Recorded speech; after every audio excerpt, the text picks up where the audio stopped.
This is Bob Sorrentino from Italian Roots and Genealogy. Be sure to check out our blog and our YouTube channel and our newsletter and our great sponsors, Your Dolce Vita, Italy Rooting, Phil Italy, and Abitativa Casa.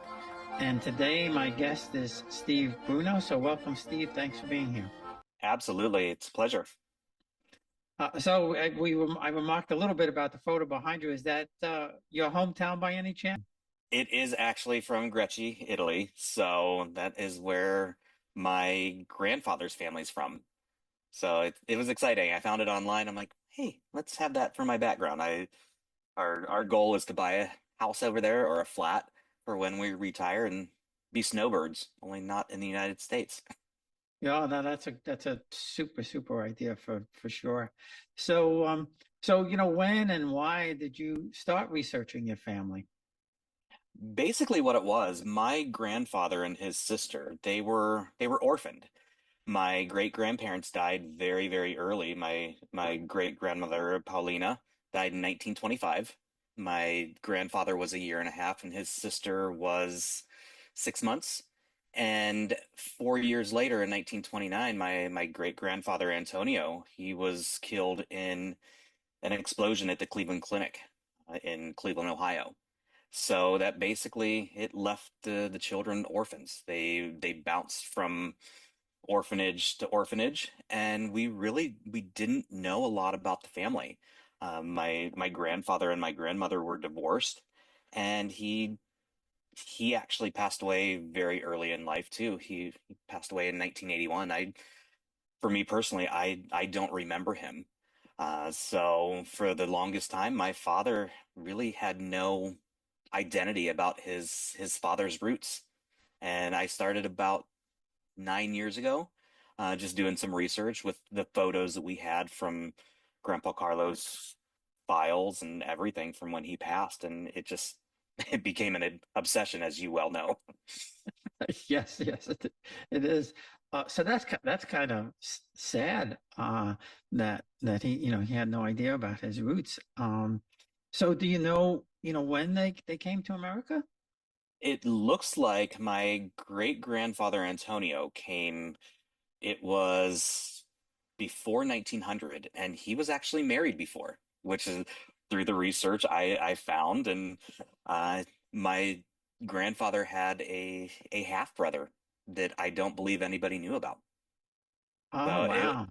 when they immigrated here, the family went to Wisconsin, and that's where my great grandfather Antonio had his first wife in Wisconsin.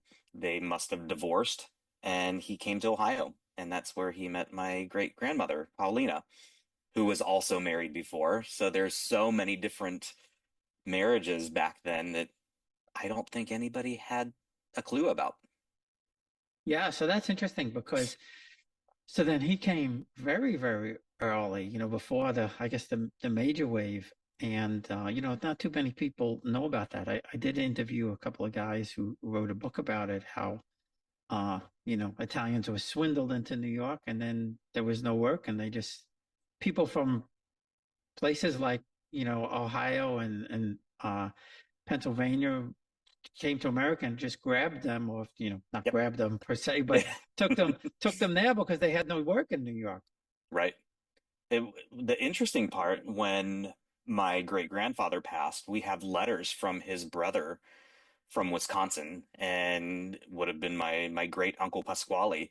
He was a pipe fitter in Racine, Wisconsin. So we have his letterhead, and we actually have the letter, discussing the death of my great grandfather and who was taking care of the children. And it's been such an interesting journey, learning all this stuff. And luckily, before my dad passed a few years ago, I was able to show him some of the stuff. And he got the biggest smile on his face because he was proud of his Italian heritage, because both my grandfather and my grandmother, both sides were Italian. So I mean, my dad was Italian through and through.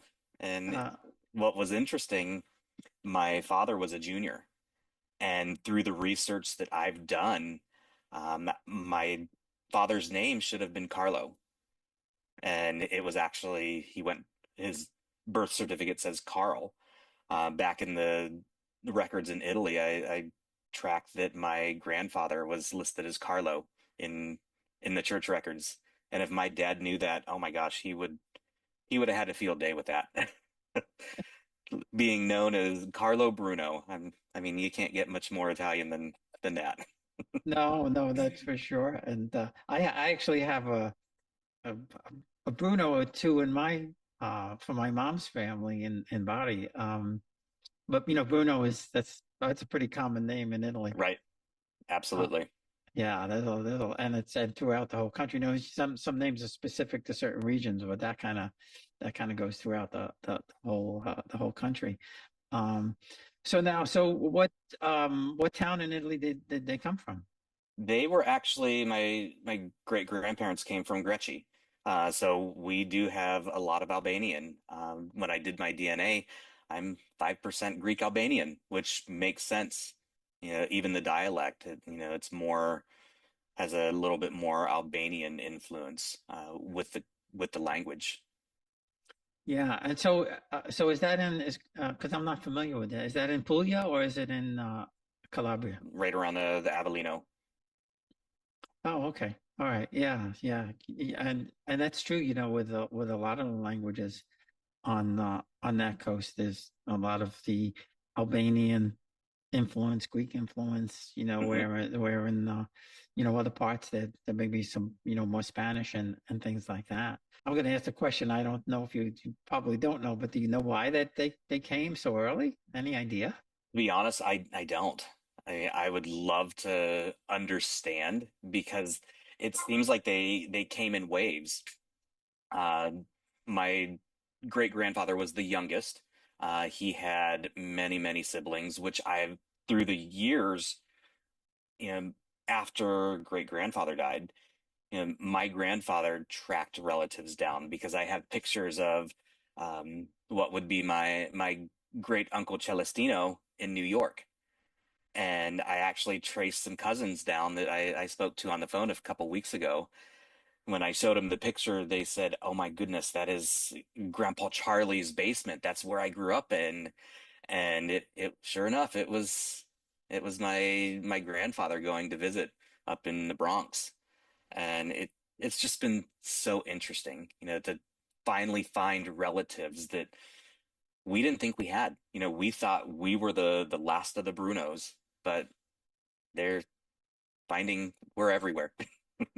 Well, yeah, no, and I've had some of that stuff happen myself. I found um, my cousin Linda, our families were so closely connected during the 50s and 60s. And, we had, well, I mean, it was possible we met when we were very, very, very young, but I had no idea why my grandmother's family came because most of her family stayed over there. But it was really amazing to find, my cousin Linda here, that we was researching the same people, and then also, finding cousins in Italy, my dad's first cousins, which completely just blew me away. I had no idea. Hmm. So it is really, really something when you come across that. Um, and the other interesting thing that you mentioned before, it wasn't very common for people to get divorced, late 1800s, early 1900s. Exactly. I guess it makes me wonder because there's so many letters that was in my grandfather's belongings that we have. And there are letters talking about, well, if basically talking about his first wife. And after everybody passed, and it's hard to piece everything back together. And it's interesting. Actually, the one of the relatives of the half brother reached out to me and said, "Look, I think we have the same great grandfather." And sure enough, before the birth certificate in Wisconsin, it actually had Antonio Bruno on it. Then her new husband must have adopted because he went by the last name Williams instead of Bruno. Wow, and that's something that the letters have survived this Yes. entire time. That's really really great to have that. And, when my grandfather retired before he passed away, he always dreamed of going out to the desert and panning for gold. And that's exactly what he did. And the interesting part, as I'm researching that area out in Arizona, I'm seeing all these hits of Brunos. And so he must have known that there were relatives out there as well, because there were a lot of Brunos out in that area in the Maricopa County of Arizona. Because my grandfather, he was actually getting ready to move back to Ohio and live with my mom and my dad and my brother and I. And a week later, my mom got a phone call that he had passed.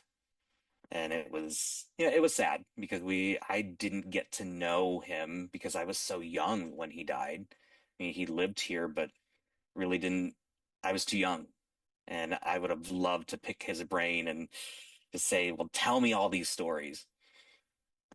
Yeah, and I think my dad's father passed when I was like 2 months old, and my grandmother, I guess I was 11 or 12 or something. But I never thought to ask them anything about Italy, and they didn't really talk about it that Right. much. Um, and when people sometimes people ask if you could go back in time, if you could talk to anybody, I was like my grandparents. That's who I'd want to talk to. Absolutely. you know, Forget about Kennedy or this guy, that guy. No, I want to talk about grandparents and ask them why did you Exactly. come. Yep. So now, did you make the connections through DNA, or did you find anything that really such surprised you when you did the DNA? Abs Actually, a few surprised me. So when I did my DNA, there was here in Canton, there was a man named John Mazzarella. He has written a book, The Greci Cousins, and he did so much of the preservation of the records in Italy years ago. And come to find out, we are, I believe, fourth cousins. Unfortunately, I tried to reach out to him, but he's not well, and um, is in a hospital and basically in a nursing home and doesn't remember anything. But it's so fun to trace back. And my family in Ohio, they grew up in a very small town called Waynesburg, Ohio, very, very densely populated with the Italian immigrants. And just seeing all that and kind of piecing back the pieces of some of the orphanages that my grandfather and his sister lived in. And come to find out, I went to high school with a relative of one of the major caregivers of my grandfather. It was, I believe, a great aunt of this person, and we had that connection. And it's just some of the Italian little stores and markets. They were from the same town in Italy that knew my family, and they knew my grandfather and a lot of their relatives. And as I talk to people around the country, that's one of the things that really amazes me is that there were all of these Italian enclaves all around the country, and like you said, small places where because of work and because one person knew another person, and they came over, and it's you know I I kind of say this all the time, so it's no surprise to the regular listeners, but us New York Italian Americans, we just think they all came to Little Italy. Absolutely. So it's like I said, it's really, really very interesting to find that all of these places existed and things like that. So now, how long were they in the orphanages for, and what did they do when they came out? Um, I mean, basically until they were adults. I mean, Wow. they bounced around. And I actually found my would be my great aunt Thelma was my grandfather's sister. Um, I tracked her family down because she actually died almost to the day 3 years after my grandfather died, which I found very, very interesting. I go, wow, it is almost the exact day that that grandpa died, that his sister died. Um, but yeah, I've talked to their families, and Thelma's daughter, who lives 20 minutes away from me. We had a conversation, and she was in the same boat. She goes, "My goodness, I knew nothing of my mother's history." And we were able to compare stories, and as far as photos, and she's like, "Wow, this is unreal." She's like, "I have gone my whole entire life not knowing we had relatives beside the immediate family." I go, "We were the same way." Yeah, that's really something to be able to make that connection. And when you make those connections, it's like uh you're not like strangers, you know? Right. And it was pretty emotional when you talk to these people, because when I talked to my cousins, a couple weeks ago, we had a three-way call with some of the cousins, and the one actually remembers my grandfather. Because she's much older than me, she goes, "Steve, I remember seeing this man at our house." Knowing, she's like, "Was your grandfather in the medical field?" I go, "Yeah, he was in medical labs." And he goes, "I remember Uncle Charlie was just enamored because he was in the medical field. They held him to such a high regard because he was in the medical field." He goes, "I remember your grandfather." That's And great. it was just so, it was surreal. And if my dad were here, he would just be amazed. It's like, "Oh my gosh," because he was so excited when I started piecing all the pieces together. So, Well, yeah, and that's kind of what happened with my cousin. Her my grandfather and his brother had an embroidery shop in New York City. They would do beads for bridal crowns and things like that. And when we finally got to meet Linda, my first cousin Paul, who knew the family with the background with some of those people, she actually her grandmother had saved beads from my grandfather's shop, and she brought my sister and my cousin and myself beads from his shop, which you know who thinks that these things. I'm a firm believer in things don't happen by accident. yep.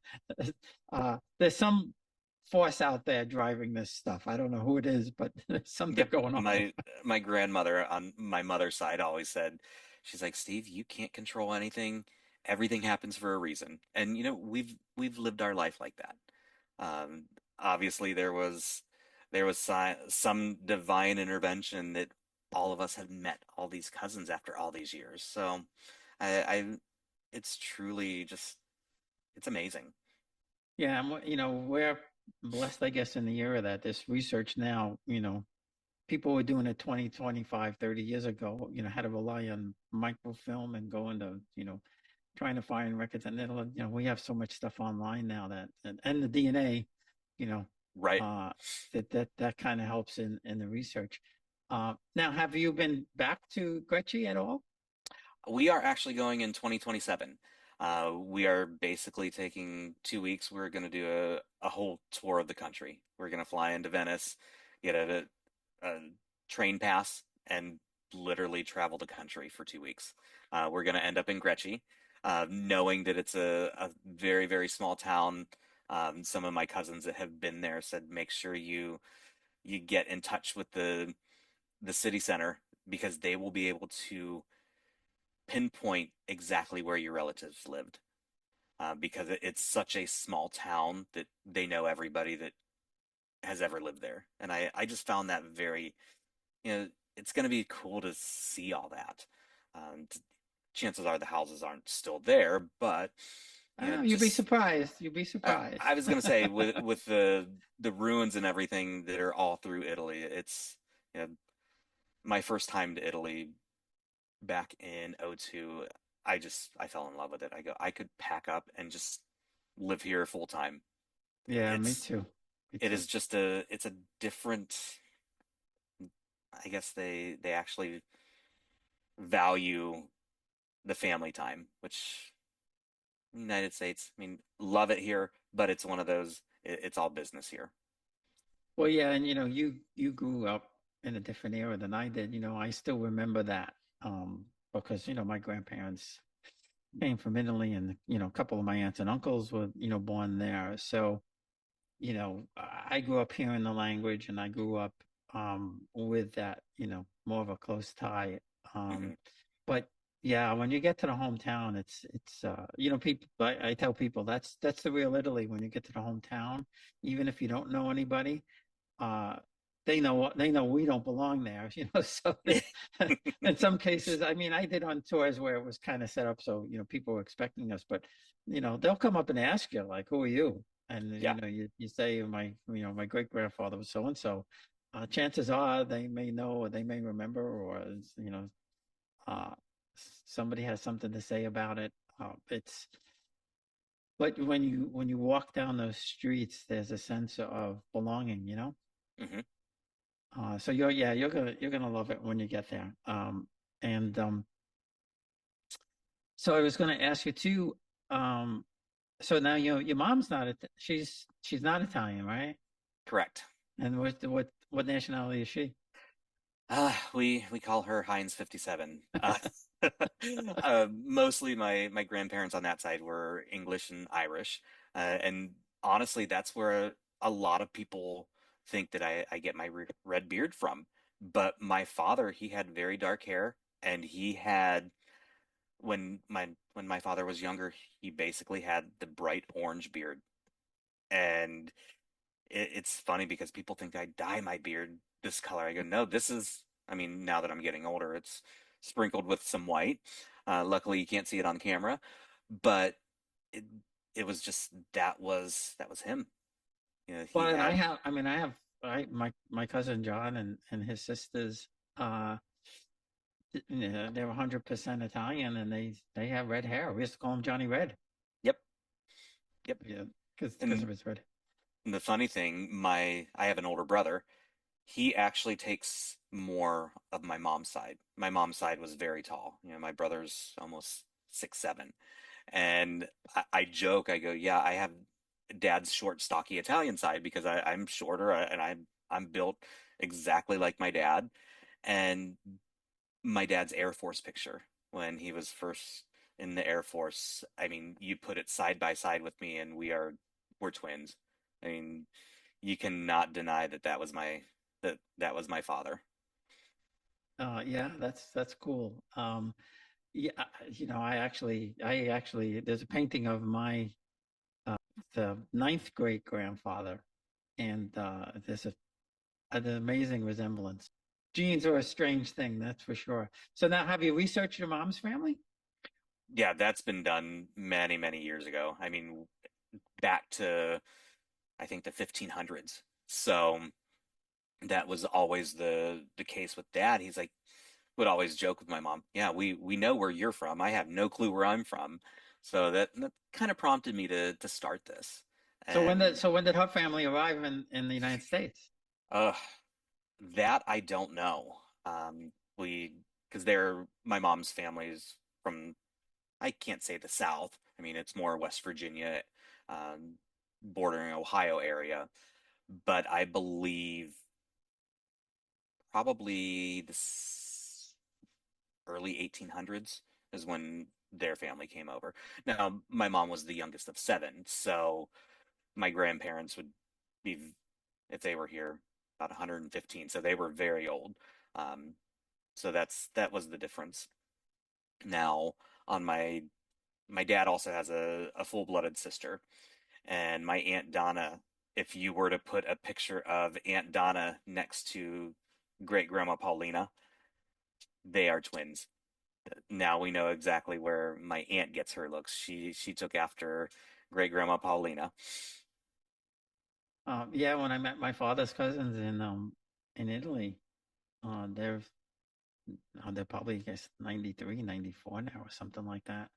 And as soon as I walked into the room, one of my dad's cousins looked just, not just like my grandmother, but the resemblance was there like that. I mean, as Hmm. soon as I saw her, I said, "Boy, she looks like my grandmother." Uh, and it is strange. My kids are adopted, so with through the and they've met their birth parents. So, my daughter has been able to trace back to England, back to she's actually a distant dispenser from Diana's family. Um, so I was able to trace her all the way back to there through one of her lines. Hmm. Uh, and she's a granddaughter of Daniel Boone and Captain Morgan. I didn't even know Captain Morgan was a real guy. I thought he was the guy in the rum bottle. That's the only way I know him. Yeah, he was actually a real guy, and he was. I don't know if he's the grandfather of Daniel Boone, great grandfather or something like that. Yeah, they're all in that. They're all in that family. Uh, it's pretty funny when you come down to it. Uh, so yeah. So back to your mom's family. How'd you get back that far to 1500 then? I actually didn't do that. I think it was a lot of some of my mom's other relatives that had a lot of the records when they lived down south. So that one was easy. We've always had that information. But the my dad's was the hard one. Yeah, no, and the unfortunate thing is that Italians in Italy, they don't do DNA. Hmm. So, there's you could probably count it on one hand Yep. the people that I found in Italy that have done DNA, and they're so distant. I, both times we went, I said to myself, "Yeah, I'm going to buy some DNA kits and bring it and see if they'll do it." And yeah, I didn't wind up doing it. And they don't need to do DNA because everybody's buried down the block. Right. They they know exactly who everybody is. Uh, yeah, so you had mentioned that you had gone to Italy before. Were you just out of school or? We actually, a group of friends went because one of our friends got married over there in the Napoli area. Giovanni's parents still lived there, so we had a great personal tour guide of everything. We were there for about a week and a half, and that was before I started doing all the digging around, and you know, looking back, I'm like, wow, I wish I would have started this sooner. That way, you know, I had somebody that lived in the area that could help out. Uh, Yeah, I know. We lived in England for 2 years. So the second year we were there, we did like a 10-day trip to Italy. Um, and I wasn't doing this stuff either. And I had no idea that my father had family there, that, close family, no Hmm. less. Uh, and, they would have been, I guess, in their mid 60s or something like that at the time. And boy, I could, every time I think about it, it's like, oh boy, I wish I could ask more questions. I wish I knew that these people were there. Yep. Because the same thing, they live outside of Naples. They live the older cousins. They live in a place called Torre del Greco, which is I guess a half hour outside of Naples or something like that. Hmm. Uh, and had we made that connection back then, it just would have been a whole different thing. I mean, I would have been living next door to him myself. uh, and my at the time, my dad was still alive, and he had said to us, oh, probably it must have been like 1983 or four, just casually. I don't know why. He just mentioned that he had family in this place called Torre del Greco, and we didn't really spend time in Naples. We went from Rome to Sorrento and spent a week in Sorrento. But back then, I had no problem driving around. I wouldn't do it now, but we were driving and we saw the sign Torre del Greco, and I said to my wife, "Oh, that's where my wife said he had family." I mean, my father said we have family. I mean,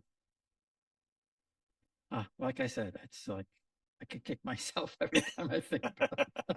Uh, and my mom's family, most of them came. So uh, there's if there's anybody there, they're distant, distant, distant. But with my grandmother's family, my father's mother, nobody came. Only two people came. So there's a ton of people over there. All her brothers and sisters stayed there. So I have a ton of cousins over there now. Uh, and the nice thing is, when you make that connection with cousins over there, they're just so gracious and so nice, and they're so thrilled to find that they have they Right. found somebody in America. I think they're more thrilled than we are that we found them, that they found us, if you know what I mean.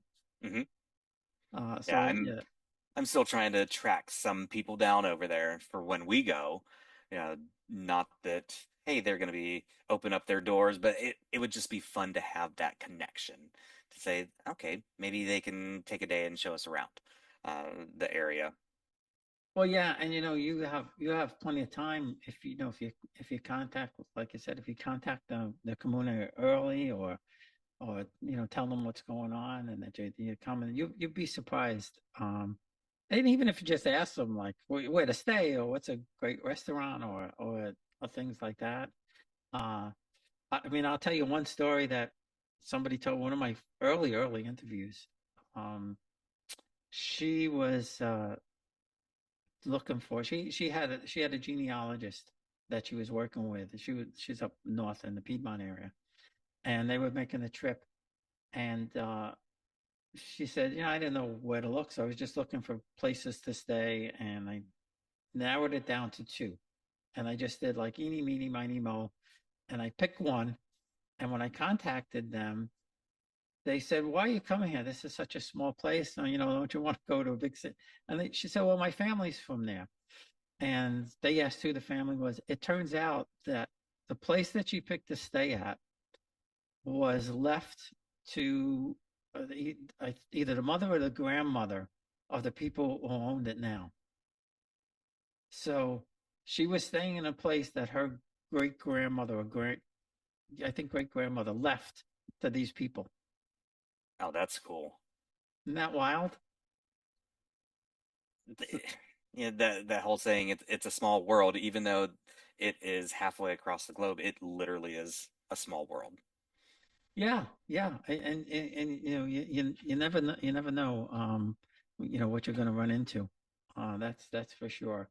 But like I said, you're absolutely gonna love it there. So, if you were gonna give advice to somebody who was just starting out doing their research, what would you say to them?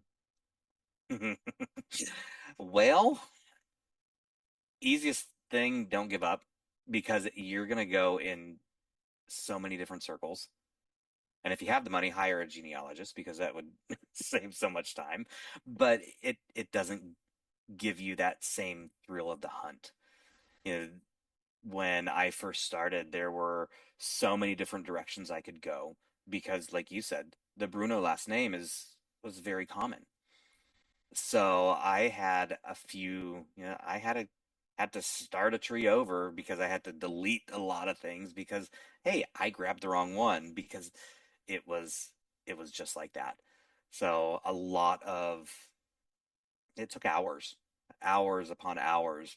At some points, I had to finally put my membership of Ancestry on pause because I was spending too much time. You got to take those little breaks, and no, it can't be done in a day. I mean, it's I'm still finding things. I'm finding cousins, and it's just it really is exciting, especially since my father isn't here anymore to for me to show him. I get to show my nieces and I get to show the rest of the family that really they really didn't know a whole lot about the Bruno side of the family. Yeah, and that's great to be able to pass that kind of stuff on. And like you said, you mentioned breaks. Uh, I found that I'd walk away for a month or two and come back, and then all of a sudden something that was I couldn't find, just it pops up. You know. Exactly. Exactly. It's kind of like, haha, Yeah. I was hiding out and I guess you can find me now. And that's exactly what it is. The cousins that I just found up in New York, it was basically a Facebook group. You know, they posted, "Hey, does anybody have information on such and such?" I go, "Hey, it could be a relative of mine. I have some of those names." And sure enough, it would have been my great uncle Celestino. That's who she was researching. And here I have pictures of Celestino and his son and my grandfather, and it's just so fun how people get connected and can compare. I would love to see some. you know, if I found that relative that would have other pictures of my grandfather, because we don't have a whole lot. Well, yeah, and I find, when I do come across, uh, a photo, I like almost sharing it with other people as much as I was for me to find it and say, Hmm. hey, look what I found. I found a picture from here, there, or wherever. Uh, and people, people, hey, gee, I never saw that photo before. Where'd you get that? But Um, for the longest time in my grandfather's belongings, there was a black and white picture of a man and woman and 7 kids. Had no clue who they were. But after doing, you know, because as we were adding up everything, great grandma and had my grandfather Carlo and his sister Delma. We didn't know about any other children. Didn't realize, oh my gosh, she had children with her first husband. That's who's in the picture. Then we kind of figured out, wow, this is great grandfather Antonio and great grandmother Paulina, and these are all the kids, and the baby on the lap is my grandfather. mm, It's just so fun to have those discoveries. And as I posted some of those pictures, it was very interesting because a lot of the comments that I was getting was, well, judging by the picture, it looked like whoever is in the man of the family looked like they were very wealthy. And I'm like, well, that doesn't sound like our family, but just how they presented themselves, their clothes, their a lot of times, you know, ex exactly what they were wearing, back then. And it looks like they had quite a good paying job, back in the day. And they would yeah, almost yeah, almost have to support 7 children back then. yeah, I suppose so. Yeah. Unless you were on the farm and you had them all working. Right. It wasn't so easy. Um, well, listen, Steve, this has been great fun. I appreciate you taking the time and giving your stories and tips to other people. Absolutely. Absolutely. It's been a pleasure and look forward to catching up on all your other podcasts. I got the one about the surnames, which was very interesting. Oh, well, thank you. Thank you. Yeah, I try to look for new things every now and then.